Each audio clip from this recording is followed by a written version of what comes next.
We asked the White House foreign national security guests to address the attacks this morning. They declined, but we are joined by Susan Rice, who served as national security advisor and UN ambassador under President Obama. Ambassador Rice, thank you for joining us this morning. To pick up on the president's last tweet right there, how alarmed should we be? Well, George, unfortunately, this is something that the people of the United Kingdom have suffered now 3 times in the last 3 months. And it's important to begin by expressing our condolences and to say that our thoughts and prayers go out yet again to the people of London and the United Kingdom. Clearly, the terrorist threat is one we've been dealing with for many, many years, both in Europe and the Middle East and, of course, in the United States. And what is important in these times is to remain unified, to be vigilant, and to recognize that this is a long-term challenge to stamp out the threat of terrorism.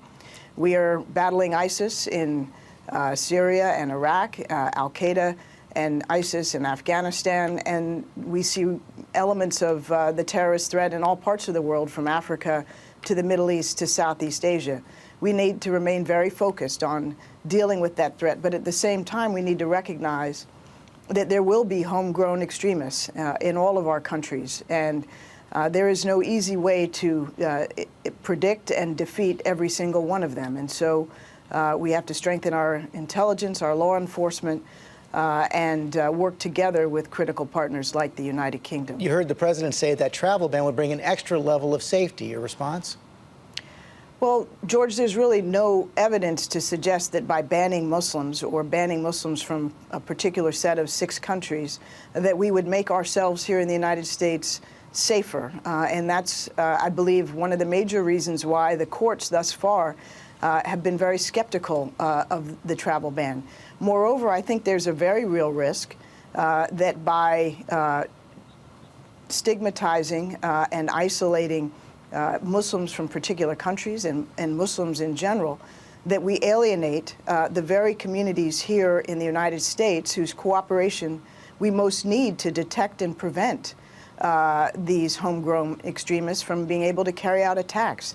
We need the cooperation of our Muslim American communities. We need the cooperation of all Americans. They need to feel that they are valued and part of this challenge that we face together as a nation. And by stigmatizing a subset of ourselves or a subset even of foreigners, we make that much more difficult. It's counterproductive. In the wake of the Manchester attack 2 weeks ago, Britain was very upset with leaks from the American side. The president and his team have been very upset from leaks from the intelligence community generally. How serious a breach is this? How much is it going to hurt cooperation with Great Britain? What can be done about it?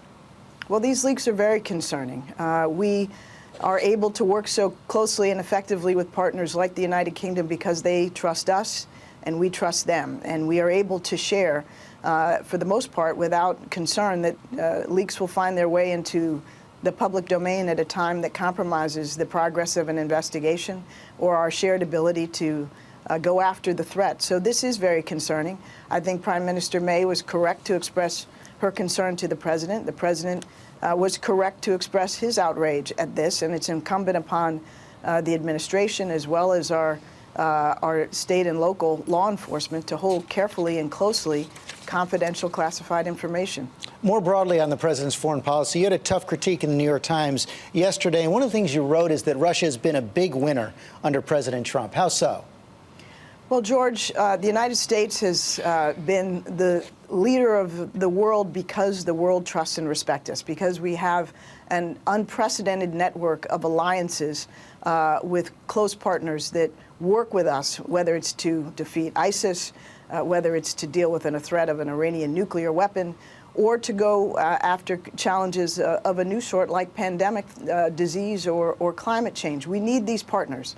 And when we alienate our Western allies, in particular when the president went to NATO and failed to reaffirm, as every president has since 1948, that we are committed and remain committed to the defense of our NATO partners, he sent shockwaves through Europe. And that is exactly what Vladimir Putin wants, because Putin's interest, as he actually reaffirmed just on Friday, is to see NATO weakened and ultimately destroyed. And when the United States, the most important player in NATO, cast doubt about our commitment to that vital alliance, It undermines our security. It undermines the security of our closest allies, and it's a big win for Vladimir Putin. On Friday, President Putin also continued to deny that his government has interfered in our elections, but he did for the first time say it might have been done by patriotic Russians. Is that as close to an admission of guilt we're going to get from President Putin? I don't know what we'll hear from President Putin, George, but frankly, he's lying.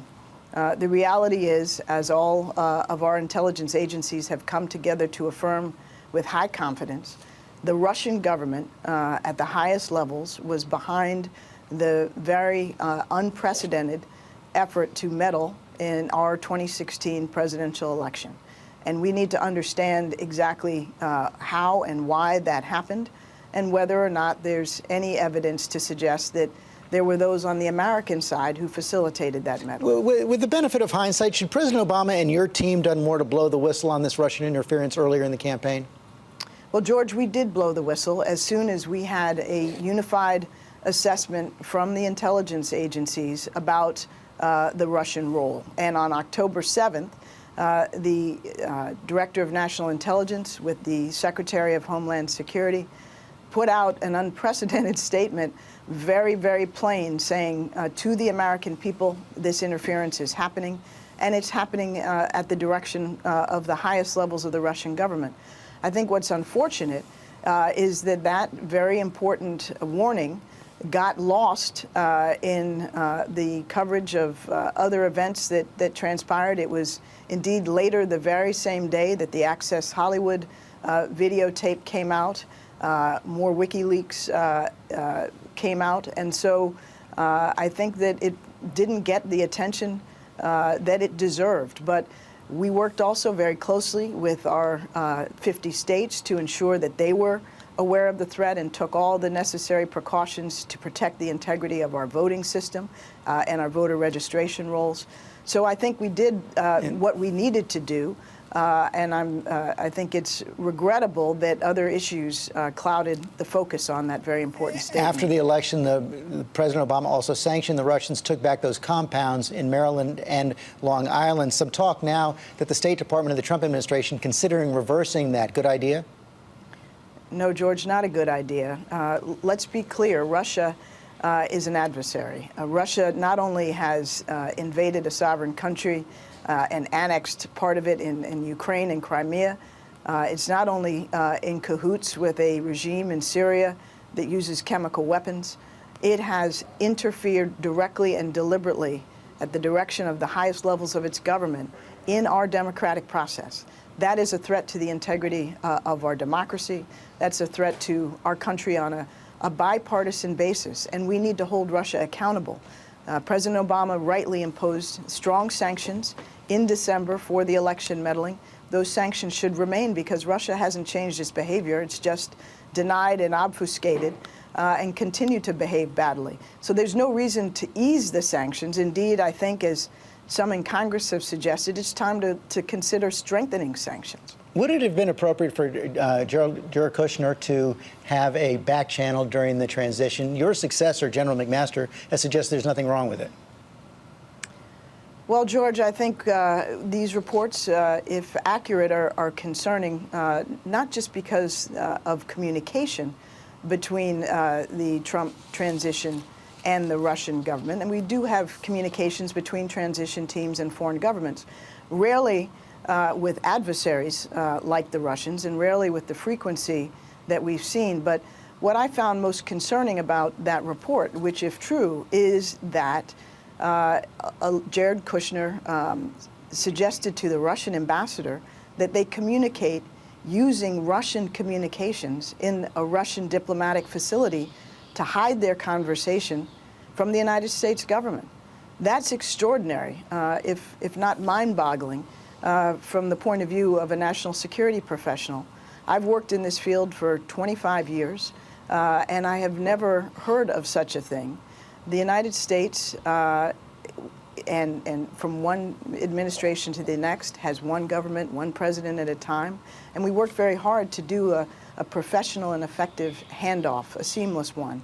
We worked very hard in this transition to accomplish that and to do so transparently. And that's the hallmark of what makes our democratic system resilient and our ability to endure as a leader and a democratic icon for the world. Finally, the chairman of the House Intelligence Committee, Devin Nunes, subpoenaed the CIA, NSA, and the FBI for any information they had about requests you may have made to, quote, unmask U.S. individuals in intelligence reports. Do you have any objection to having these agencies comply with the subpoena? And what will the committee learn if they do?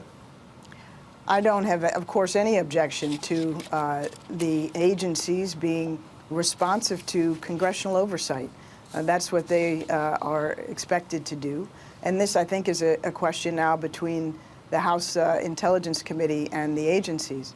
I think what is unfortunate is that it appears that this request, or this subpoena, rather, was issued on a unilateral basis by the chairman, not on a bipartisan basis. And I think, George, at this stage, with our democracy being challenged and threatened directly by a foreign adversary, it points up the critical importance, now more than ever, of our working on a bipartisan basis and our protecting and advancing our national security interests on a bipartisan basis. So I hope that going forward that can be the case. And you're confident those documents won't show that you did anything wrong? I'm confident that those documents will show that I, like national security advisors before me, and other senior officials in positions of responsibility, whether at the State Department, Defense Department, or the intelligence community, were doing what we needed to do our jobs, which is to protect the American people, to protect classified information, to protect civil liberties. That's what those documents will show. Ambassador Rice, thanks for your time this morning. Good to be with you, George.